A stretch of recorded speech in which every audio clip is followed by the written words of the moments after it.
everyone, I'm Jack Devine. Welcome back to another episode of Jacksnax. Today we're going to snack on the Grateful Dead classic, Beat It On Down the Line. C, right? F, back to C, and then G, back to C, C7, back to F, and then the turnaround.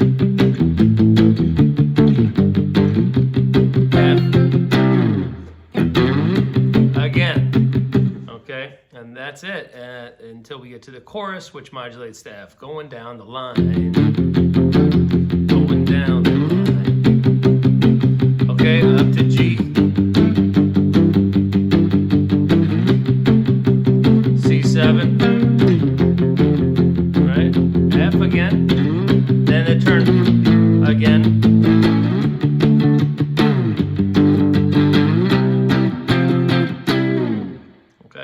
That's the whole progression. So we start out, okay, then we're going to bend down, or release down into the 2 again. Now into that pedaling thing. Into our F chord.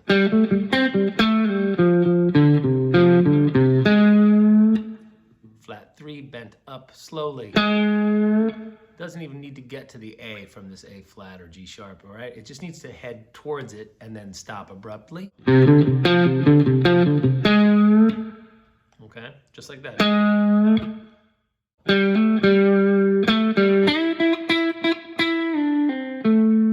Okay, very clean bend right to the E, no wiggle. Almost like you're going. Okay. Once we're here with our ring finger on the A note, we're going to need to bend up to get to that D. Okay, that's a quick little one-step bend with the middle finger on the C sharp note. We come up and grab that D. Then we come down into the Parker enclosure.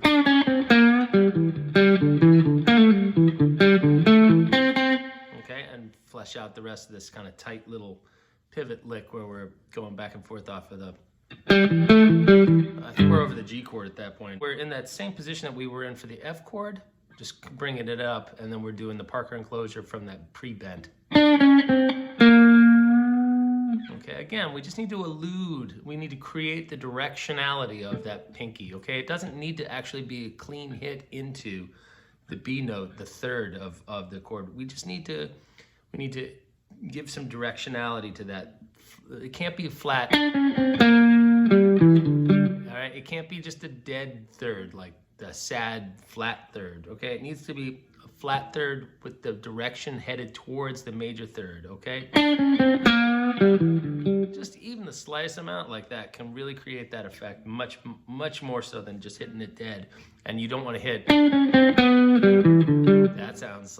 That sounds wrong too, okay? It isn't this and it isn't that. It's that magic note that somehow lives only between there, and you got to get at it by bending it or come through it by virtue of bending up, okay? So that downward pressure with the pinkies is a nice move.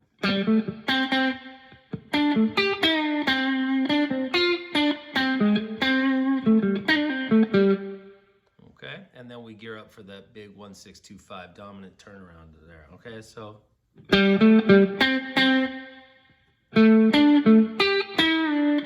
now that isn't really, those are the notes that I'm playing, but I'm playing this first note so muted that it doesn't really sound like it's, all right? So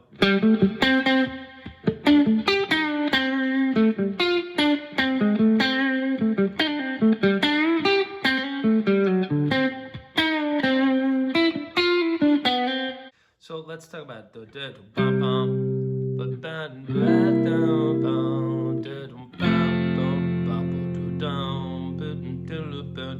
okay, so we're playing over C to C7, right? To F. All right.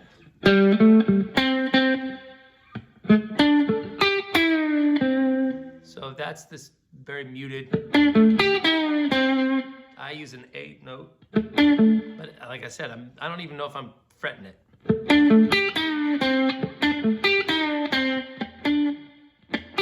It's that, like dead note on the D, back to the root, and then coming up and grabbing the 5 with the pinky there. Flat 3 pre-bent through the 2 towards the 1 of our C chord.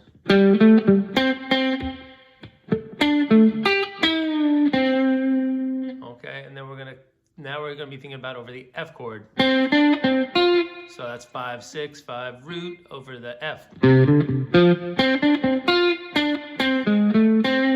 5, 6, 5 root, 6, 5 flat 3, 3, 5. Okay, so that's the 5 of the F chord still.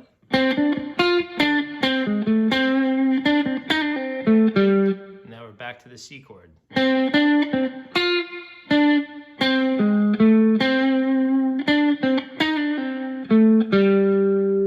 Okay, we're about to be back to the C chord where we do the 1, 6, 2, 5 turnaround, which I'll break down in a second. Okay, we've come to our first turnaround. Okay, so it's a 1, 6, 2, 5, but they're all dominant chords, all right? So we've got the C chord to A7 instead of A minor, then D7 instead of D minor, and then to G7, and then back to C.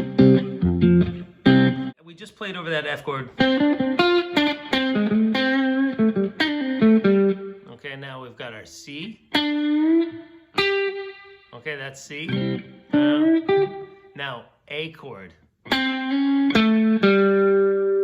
Nothing implies A7 as much as these two notes, okay? Okay, so we're approaching from the C into the C sharp, and then quickly going from A to G. That's not a sophisticated idea, but to just be able to peel it off quickly and make it feel natural is what's important here, okay? So that's all we're doing. It's a very simple little A7 arpeggio. And then it releases into the 3rd of our D chord. Now look at that. That's a D7 arpeggio right there. Okay, it's inverted. We start on the 3, we go 3, 1, flat 7. Okay, and then now we're over the G7 chord. And one of the best tricks of handling that last chord of a 1, 6, 2, 5 is to just jump straight to the root chord that you're headed to. Okay, create some tension by using the flat 3rd of that chord and head back home. So that's what I do actually. I'm doing E flat, D, C. Okay, so all over the top of that we're doing.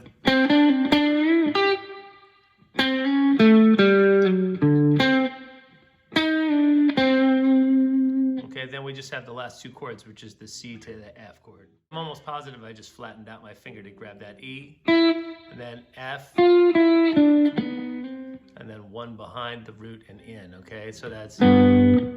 Before we move ahead, let's take a second and review what we've got to this point.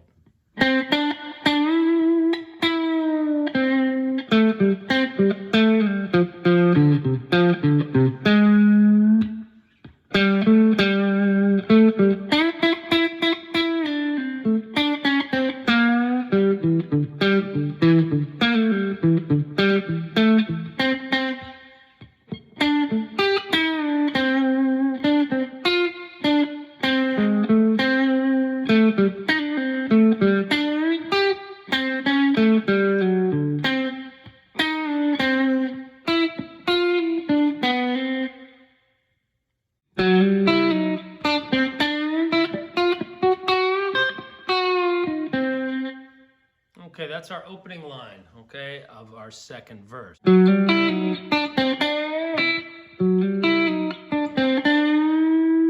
we're taking the 2, we're bending towards 3, then we're going to actually fret it. So it doesn't really matter if you don't get all the way. You don't need to get there. In fact, it's kind of redundant. The idea is to create that upward tension and then keep going with that momentum. We're going to take the 3rd and keep going, hinting upward, upward, upward, upward towards the 5th. Then once we get there, we're gonna hit that root. Okay? You see that?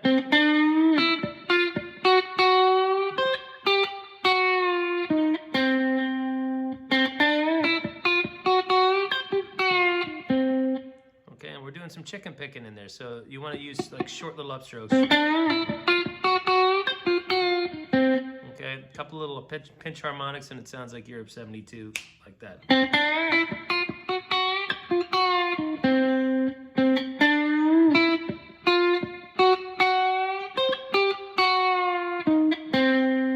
Now we can take our ring finger and put it on the F, the E. It doesn't really matter, okay? But I think I did the F. No, actually, I did the E, I think.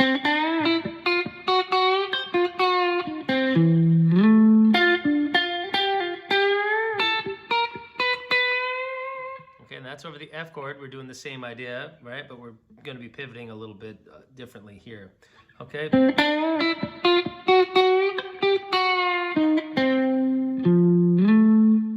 up into the third, that's the A note of our F chord, okay, at the 12th fret, A string, okay? So that would be, or either one. It's kind of immaterial which one you start sliding from, because the slide starts instantaneously.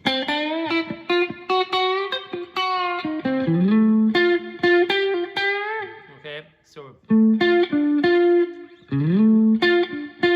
okay, quickly, once we come up through the A note here, we're not going to go back to it, okay?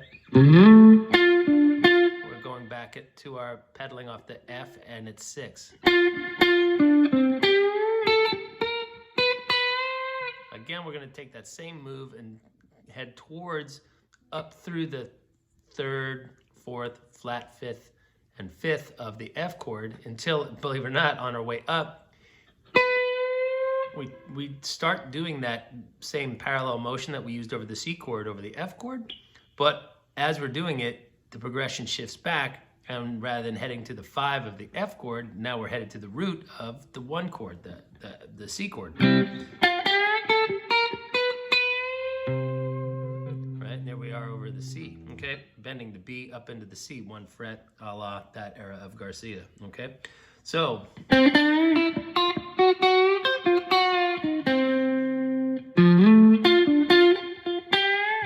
okay.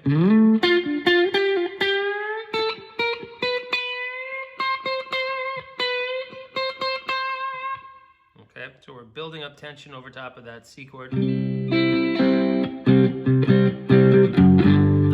Coming up to the G chord. We're pre-bending into the note. And then rather that way, if we're up here, we're visualizing it like, but we're gonna go.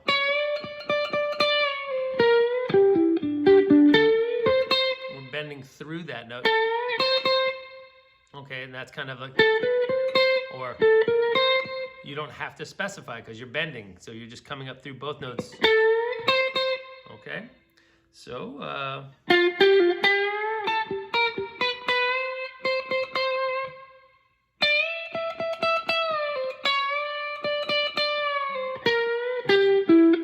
again, root 6 5 root. Okay, that's over the G chord.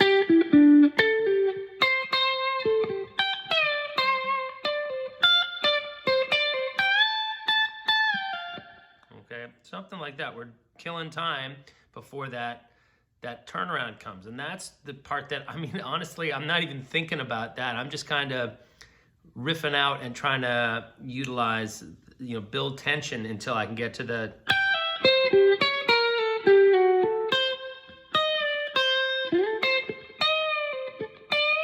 Okay.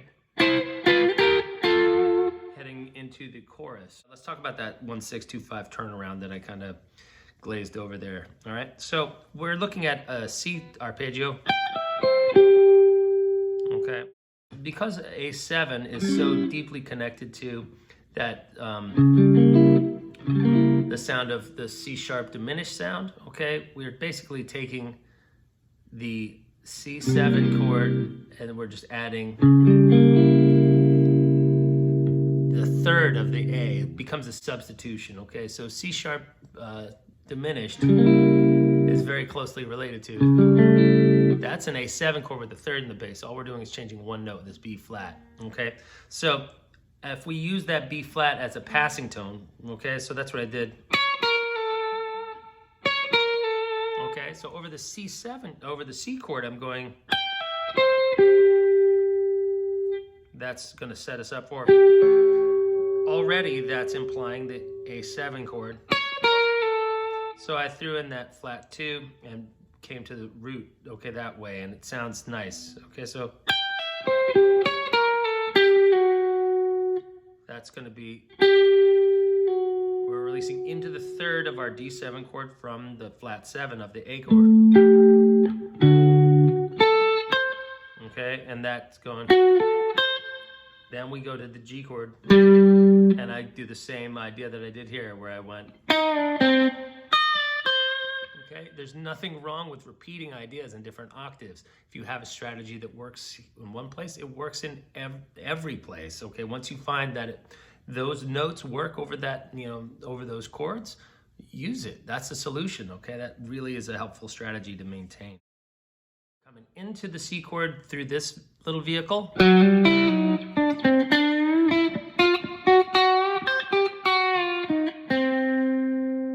then we're going to come up into the F chord here.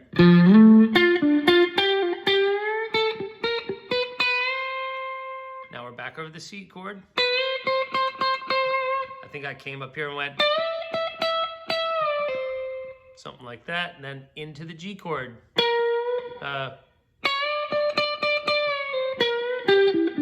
So that's off of the G chord's 5th. Then the minor 3rd into the major 3rd of the G chord. Okay, again pivoting 6, 5, 1 over the G chord.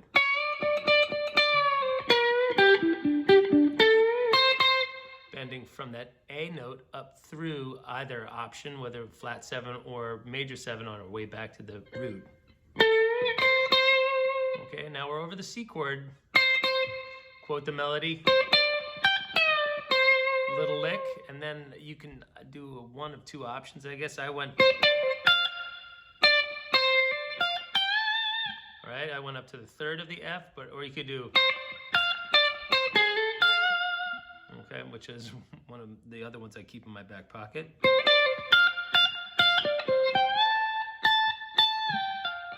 And now we've got our turnaround.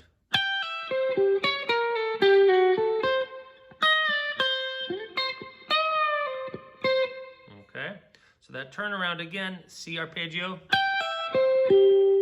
A using a flat 2. Okay, now into this inverted, this is a 3, 5, flat 7 of our D chord. Okay, and then we'll use the same little device we used here. Okay, that's over the G chord. Okay.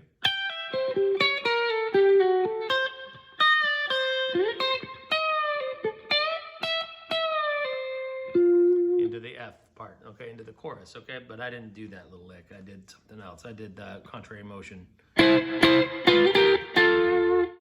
right, so we do this. So now we're over the F chord. That's the F and the A. They form the root and the 3rd of the F chord, and I developed the idea a little bit more with. Okay, so again, that's the flat 3 and the 3rd of the F chord, and we're going to then pivot and put our ring finger right where our index finger was, so we can do this little Chuck Berry move. Okay, it works very nicely over top of the 4 chord, going back to the root. All right, and so we do one of these, kind of cliche Chuck Berry ideas. Okay, where we're using the B and E strings paired.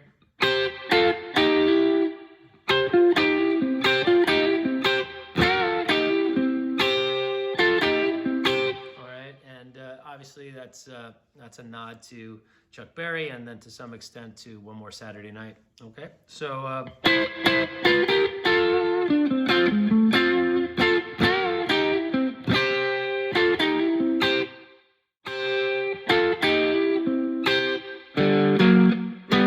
now we're over the G chord. So that's its 3rd and 5th. 5th and root. Then we pivot to this idea, and we're hitting its flat 7. Now I know I did that. And that's kind of the only clever move that exists within here. All right, so we're taking this as the third and fifth of the G chord, and we're going to create this sound. Okay, and adding that little sharp 5, augmenting the fifth, creates that bit of tension over the 5 chord to come back. All right, and it's nothing. That's kind of a theoretical explanation of a common move. Is just taking the root and the third of the triad. You're headed towards 1 fret behind where you're going. You're going. Okay, but the cool thing is at the time it's serving double duty. Right now it's functioning as the third of the 5 chord, and now we're gonna augment it and then bring it back home into the C. Okay. All right, we're gonna keep that same upward motion, momentum moving up through the C chord on our way to the F chord. So that's kind of my favorite part of this little section. Okay, so all in. Okay, then.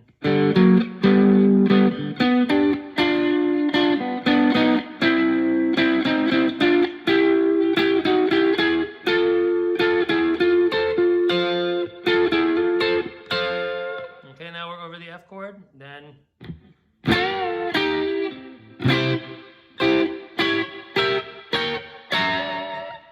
Okay, what's that? That's an A7 chord. And much like I was talking about how you can think diminished ideas over the A7 chord, that's not a revolutionary idea. Right, I used it there. So that's the flat 2, okay, which forms that sound of the... Okay, by bringing that note in there, we're now treating the A7 chord like a C sharp 7, C sharp dominant, not dominant, diminished. Okay, so we're doing a substitution. So when we see this chord shape, and then we invert it, and then we invert it, and then we invert it. That old trick of, taking a diminished shape and bringing it up or down 3 frets, that's all that's happening there. I'm just treating the A7 chord like it's a diminished chord, because it kind of is in this voicing. So when we do this, there's one wrong note, which is that flat 2, right? And when we come here, again, still those 2 notes are germane to the A7 chord, and we're still using just that flat 2 to create that tension. We were just doing it here and it worked beautifully. Here we've got the 5 and the flat 7 of the A7 chord. We're just altering it with that flat 2. This is totally inside. Here's the flat 2. Here it is again with the flat 2, but in a different spot within the arpeggio. And then again, flat 2 is in a different spot. So these last 3 voicings, are all kind of kinky compared to this first one, which is real inside. Inside. Okay, but what this is really doing is saying, I'm using this D7 shape and about to then be clever and go to an actual D7 chord. Okay, and that's kind of what I was thinking, is like, oh, I'm gonna have to get to this shape anyway. How can I be lazy and just concentrate on...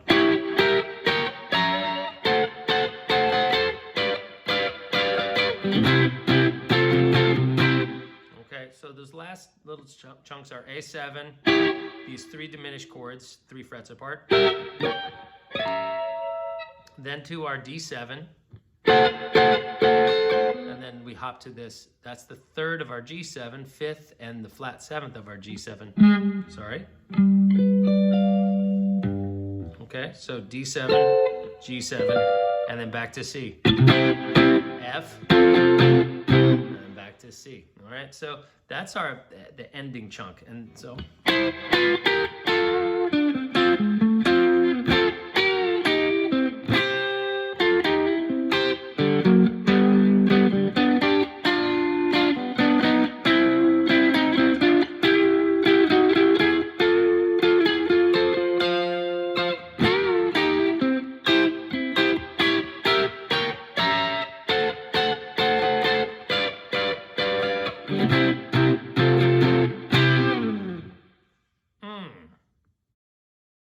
So that's going to wrap up today's lesson on Beat It On Down the Line. Thank you so much for stopping by and having a snack with me. Once again, if you like this kind of content, please do me a solid and hit subscribe, all right? I hope you guys are doing well, and I look forward to seeing you next time. Cheers.